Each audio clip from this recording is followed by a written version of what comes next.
And this is, of course, if you're planning to attend a 4-year. So let's assume that you've already transferred, because many of you in the audience will, of course, go off to a 4-year institution. But once you have taken your placement or competency test, here's your action plan. You are planning to attend a 4-year institution. Now, this is the blueprint. This is what you will need to follow in order to find that success. And this, is, of course, is what I did in order to be successful. The first thing is put forth a vision and set goals. Success always begins with a vision and stated goals.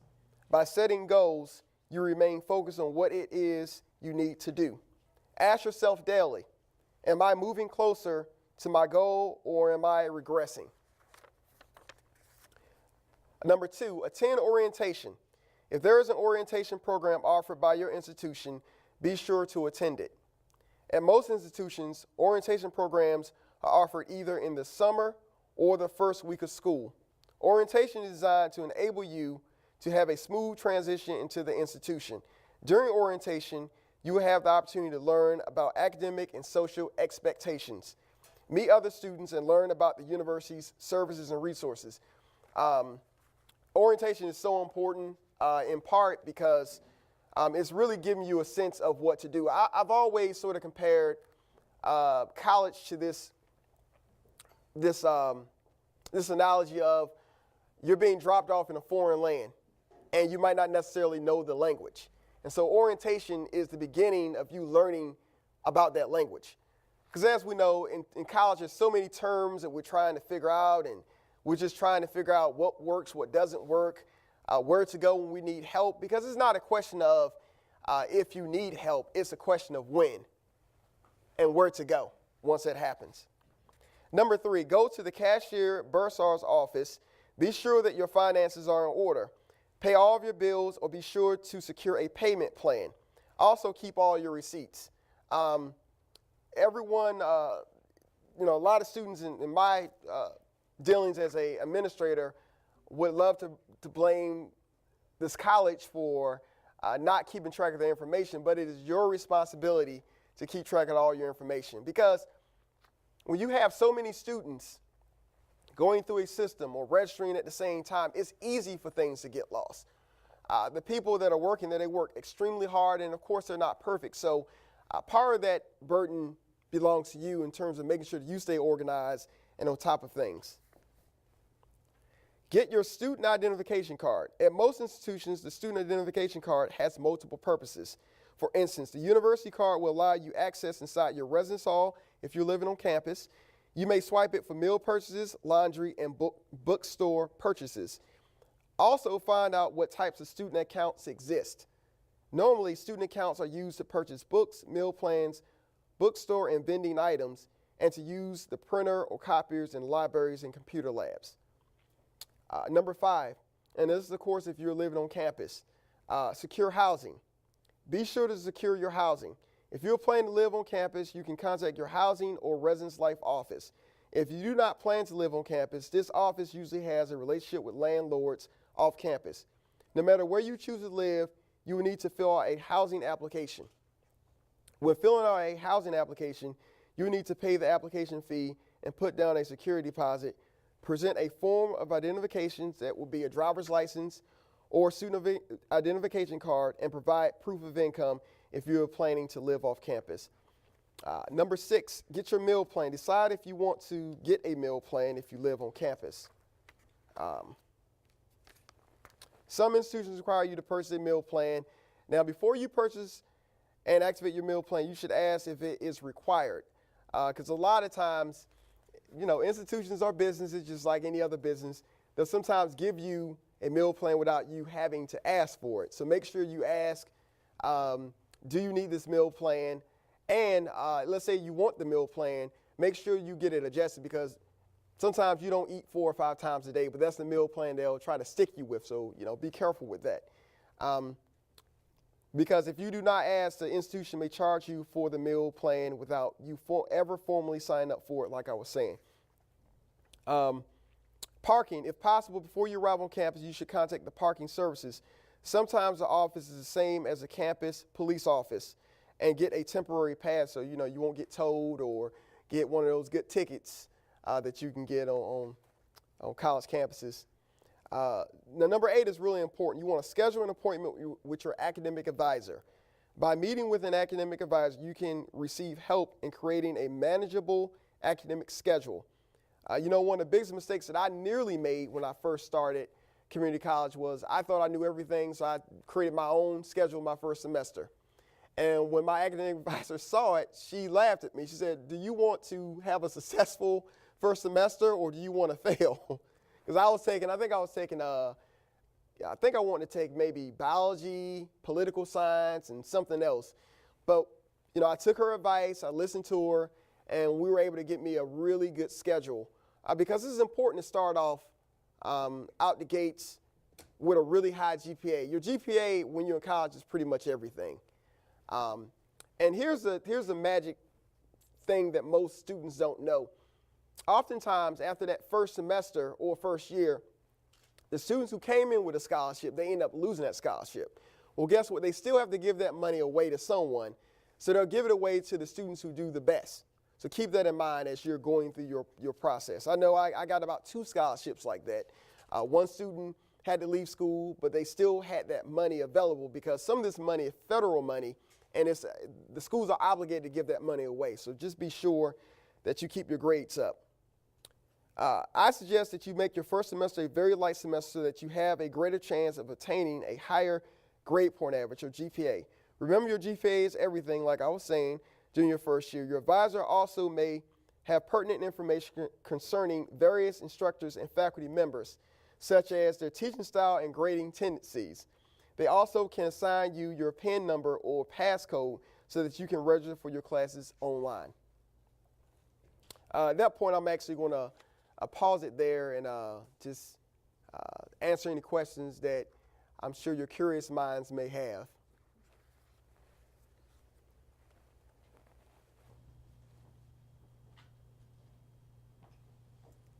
I don't want to be the one.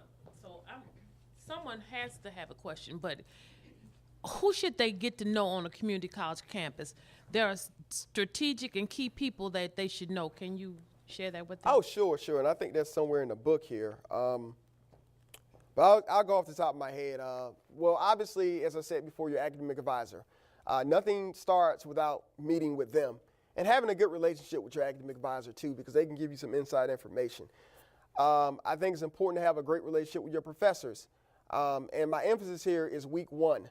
Week 2, not week 15 when you're about to drop out of the class. You need a little bit of help. You're in between maybe that D and that C, and you're like, okay, I want to meet with my professor now, because in my experience, they tend to have less sympathy for you when you try to meet them at the last minute. So you want to make sure you take advantage of their office hours. Get to know them and show them that you're making an effort to not only pass their class, but to learn something out of their class. I think it's important to get to know people in student support services. That's very important. Now, for those of you who are not familiar with student support services, these are the services there to support students from different backgrounds. So let's say that you may have a learning disability. That's a good place to start with student support services. Let's say that you may be a minority. They usually have services just for them. Maybe you're a first-generation college student. They have services for them. So any office that has a particular service aimed at your target group or the group that you may, belong to. I think it's good to know people in financial aid, the money people. They're always good to know because a lot of times they know about scholarships that you may not even be aware of. So getting to know them is going to be paramount to your college success. Also, getting to know high-level administrators, getting to know your vice presidents, your directors, because they have connections at other institutions. And oftentimes, if they like you, which is another point in this book, and that point is visibility gains favor. Visibility gains favor. The old saying is, the squeaky wheel gets the grease. That's so true, so true. And the other part of that, too, is don't just be about receiving. Give something back. I will never forget this story, and people still remind me of this when I come to this institution. Some years ago, I decided to do something, give something back to many of the women who worked in the offices that I went to and got help from. So one Valentine's Day, I actually gave them all carnations. They still talk about that to this day. And why? Not so much because it was a carnation. They could get carnations for their husbands and boyfriends. It was because it was a gesture that I took the time to give something back, as opposed to give me. This school has always given me so much, obviously as a professional and clearly as a student, but it was always my willingness, I think, to give back and want to not just take, because relationships are a two-way street. It's not just about you receiving, it's also about you giving. And to be honest with you, the receiving process starts once you give. So those are some of the people I would say you want to get to know. You said you had placed into developmental math, correct? Yes. And we have a lot of students that come into the school that place into developmental math. So I was wondering, what advice would you give them now that you've been through it? And you said tutoring was a big accomplishment for you to help you to get through it. And a lot of students feel like this is, lower level, I shouldn't be here. What advice would you give those students coming in before they even take the placement test, what they could do to improve their test score? That's an excellent question. I'm actually talking to my niece about that right now. You certainly want to study for the test before you even take it. You want to take it because if I'm not mistaken, you get an opportunity to take it twice before you're not allowed to take it again for, I think, 2 or 3 years. Well, if you take it that first time and you don't do well, first of all, you have information. You know where you stand. You know what you need to do. You certainly want to get a tutor. You want to start working with a tutor on a one-on-one basis and really going after it. I mean, I wish I could tell you there was a magical formula, but it's just hard work. It's just continuing to put the effort and the work in, and you'll see a difference. The last part that I want to say is just don't get discouraged. Because while you start at developmental 001, you can't go lower than that. You can only go up. And so the best is yet to come. And this is coming from someone who started there. I never would have dreamed that I would achieve the amount of success I had, but I had to start there. So continue to work at it and just know that better days are ahead. Hello. Hello. I have a question here. What can I do if I didn't start college with a high GPA? What happens if you don't start with a high GPA? Right, I have a low, Right. weak start, I guess. Right. Well, it puts you certainly at a disadvantage, but again, the important thing to embrace here is that you are in college and just to continue on the journey. I mean, there are many students that start out in high school, they're well recruited, they have grades that I only wish I could have when I was in high school. But it's not where you start, it's how you play the game and how you finish. That's the most important thing, to focus on the end result. Yeah, that's really it. It's no magic formula. It's believing that you're going to get to where you need to be. So thank you for the question. Hello, Mr. Perry. I wanted to know, are you writing another book or doing a sequel to College Sense? I am currently working on another book. It's a little different than College Sense because College Sense is a college guide meant to help entering college students and first-year students. The book I'm currently working on now is going to be called Success Starts With You. And it's a book, it's more or less a motivational book. It's showing people that, again, just because of where you are now does not necessarily mean that's where you're going to always be. And it's giving readers a blueprint as to what to do next in terms of achieving their goals and really going after what their dreams. Because I think the whole process of college is used as a vehicle to get you to where you want to be. And it's not about, again, where you start, it's about where you finish. I also have another question. For students who get frustrated or need motivation, what do you recommend them to do while they're in school? the biggest thing is surround themselves with positive people who want to see them successful. It's very easy to get caught up in the distractions and I'm not good enough right now, or this is not where I want to be. But staying positive and continuing to work hard. I mean, I think that's the biggest thing that you have to do. You have to avoid people who are the naysayers or the people who feel like you're not going anywhere. I mean, one of the things that I read in here was you ask yourself every day, how am I progressing or am I regressing?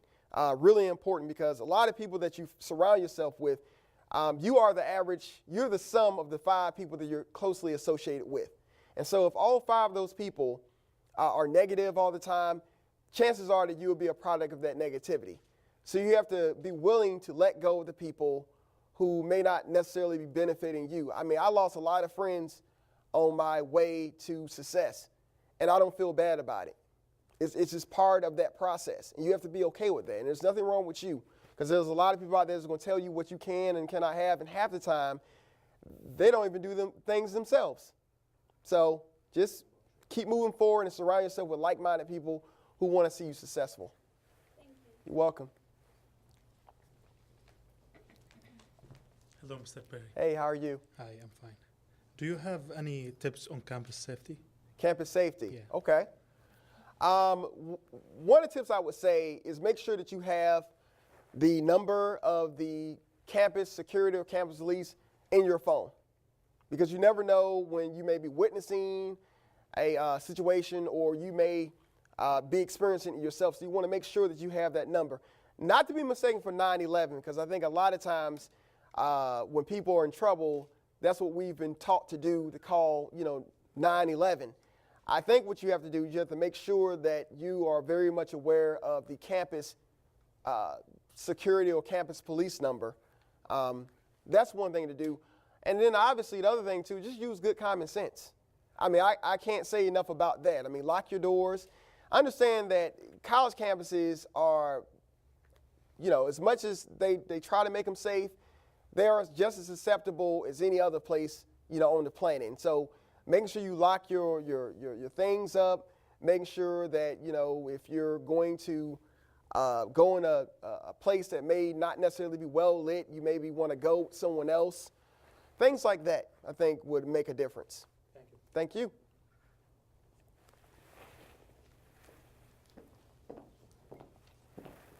Good afternoon. First of all, I'd like to applaud your relationship with your biggest cheerleader here, your mom.